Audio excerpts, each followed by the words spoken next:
ডাকাতির ঘটনার সঙ্গে জড়িত এক ব্যক্তিকে আটক করল পুলিশ। গত 10 মে উত্তর জেলার ধর্মনগরের ভাগ্যপুরে ডাকাতির ঘটনায় ধর্মনগর থানার পুলিশ গ্রেপ্তার করল নিজামউদ্দিন নামে এক ডাকাতকে। ভাগ্যপুরে যে ডাকাতি হয়েছিল তার মূল পাণ্ডা ছিল সে বলে অভিযোগ। তার বাড়ি ভাগ্যপুর গ্রাম পঞ্চায়েত এলাকায়।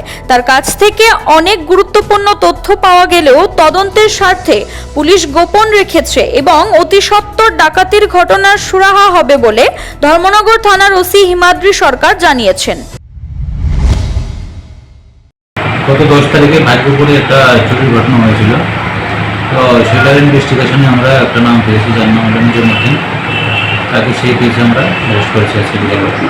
ওকে জিজ্ঞাসাবাদে কিছু পেয়েছে এখন পর্যন্ত? কালকে তাকে কোর্টে প্রডিউস করার পর পুলিশ রিমান্ড আনা হবে, তখন রিভিউ হবে। CRI TV, channel for news and entertainment.